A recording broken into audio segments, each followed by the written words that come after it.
want to ask a question that when I'm playing, there is a couple of negative thoughts comes in my mind that when the bowler is running and he's ready to deliver the ball, suddenly the thought comes, hit the ball, and that if that thought comes, it's difficult to control that thought at that time because I'm about to play that ball. So how I'll control that thought? What should I tell or what should I do to control that thought? Hit the ball is not a bad thought. Yeah, it's not bad thought, but still, I can't hit every ball. No, that is true, but looking at your track record, you hit the ball pretty well. So that thought is a good thought, not a bad thought. Yeah. But it should not become a compulsive thought.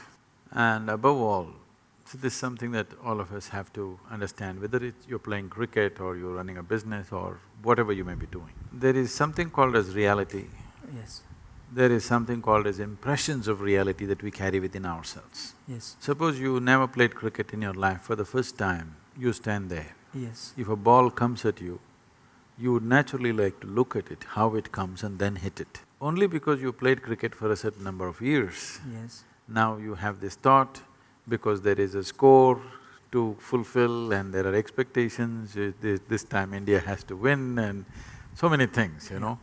Expectations of 1 billion people, Yeah. all that stuff. But actually, you don't play a game. I would call everything a game in life. Yes. Whether you're on a playing field or you're in any other field, it is a kind of a game. You don't play any game well, you don't win a game because you want to win. Yeah. You don't hit a ball because you want to hit. Yeah. It is only because you do something right, it all works. So if you want to do something right, if you want to do anything right, first thing is we're able to grasp the situation for what it is. You're expecting the ball at 160 kilometers per hour, suppose he lets it out at 60 kilometers per hour, it's the easiest things to hit probably, but you may miss it simply because you're expecting it to happen in a certain way. This expectation is coming because your memory is projecting into reality and making an unreal reality. So if there is an intelligent bowler, she reads this and he will make those things, and it is not always the fastest bowler or the one who spins most who gets the wickets, it's one who reads the batsman's expectations and just does the reverse of that, who manages to fox the batsman. So it doesn't matter which aspect of life, whether sport or otherwise, the important thing is we are able to grasp what is there and do the appropriate action. Yeah. In a sport, it becomes very, kind of focused because so many people watching, and we know if you don't hit the ball right, all of us know it. Somebody is driving, if he, instead of missing the pothole, if he hits the pothole, maybe not everybody notices. Somebody is doing business, instead of doing the right thing, if he goes little off, maybe not too many people notice it. But in sport, if you don't hit the ball, if you don't take the ball in the center of the bat, all of us notice it. Yes. Not just you, Yes. not just the bowler. Every one of us know that you didn't hit it right. So because of that, all this is building up. I was just talking to somebody and they are just then… somebody was telling me, we got to beat Pakistan this time. I said, don't try to beat Pakistan, just hit the ball. Yes. If you want to beat Pakistan, they'll wage a war, okay? Yeah. You don't try to beat Pakistan, all you have to do is hit the ball. If you try to beat Pakistan, Pakistan is not in the ball, it'll be somewhere there. Yes. In trying to beat that, all that'll happen is you'll go and sit in the pavilion. That's all that'll happen. Yes. In human mind, there is perception, there is memory, there is imagination. People are not able to keep these things separate.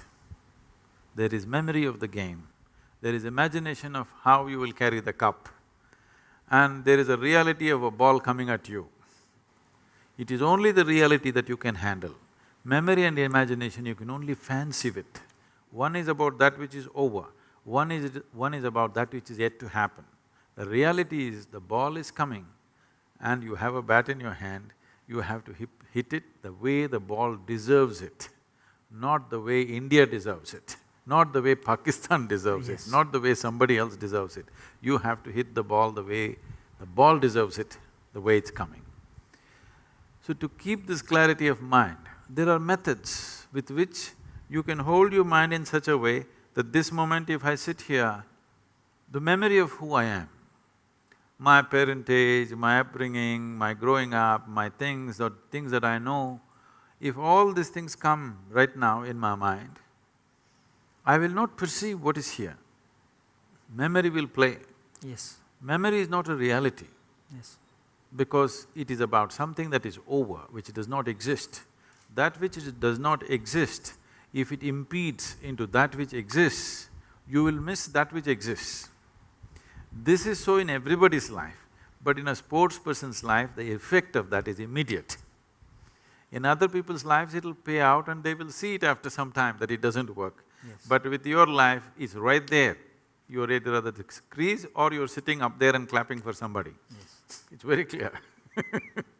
So because of that, it stands out, but this is true for everybody's life.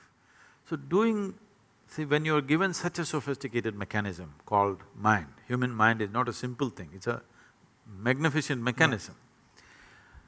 Yeah. Even if you buy a phone, a simple phone, which they're calling it smart, it's not as smart as you, okay? Yes. But even if you buy a phone, you have to read a manual which runs into 20 pages of how to use it. Yes. They're not telling you how it works, they're only telling you how to use it will take a certain amount of study. If you want to know how it works, it will take much more Yes. amount of study. Did you ever read the user manual for your brain? No. That's the whole thing. We are not looking at how this works, simply we are trying to use it. By nature or by accident, people may get to use it, but not consciously. But there is a method or There is a method. a technique to This is a use it? very established method. Okay. My next question is that only how I'll control that thought? Don't try to control it, you need to liberate yourself from this. Okay. See, I'm not talking about controlling your mind. Yeah. I'm talking about liberating it Yeah. from all kinds of additions that it has added on. Yeah.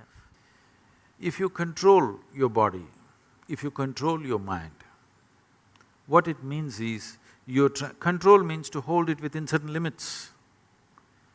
But you become who you are in the world only because you cross the limits. Only because you cross the limits that other people never cross, you become whoever you are in the world. So the method should be not of control, but of liberation. Over a period of time, you gather a body and a certain level of mind.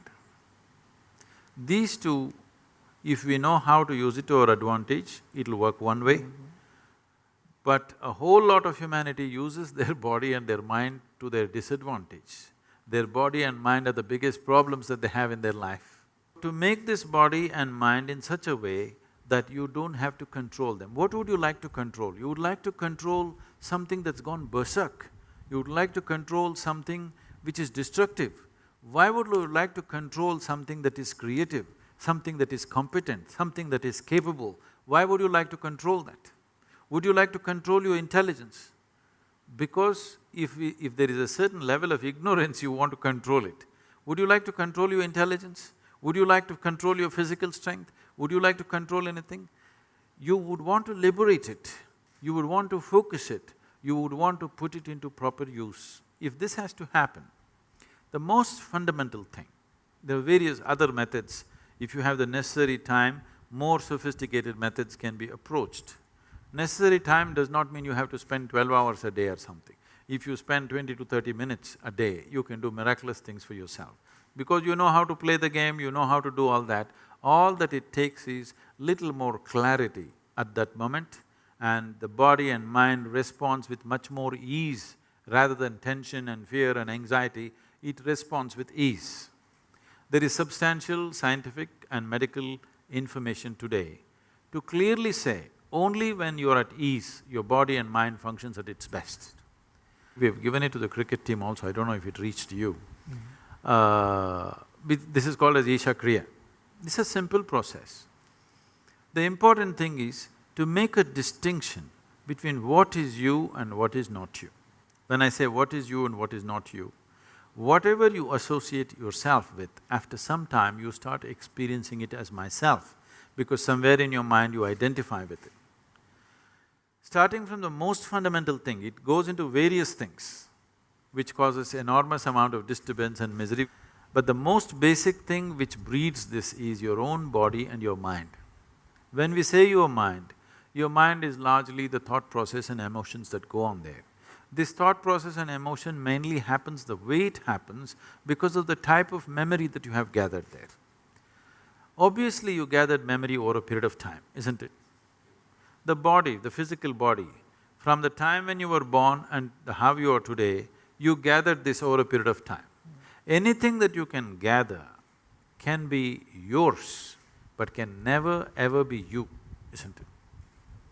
So to create a distinction between what is you and what is not you, if this distinction arises, which is what Isha Kriya does, if you bring this distinction into your life, you will see suddenly your ability to use your body and your mind is phenomenally enhanced, many fold. The same body and same mind, simply because you're not tangled up with it, you can use it so much better, simply because there is a little bit of space between you and your body and you and your mind. This is guaranteed from me. Okay, thank you.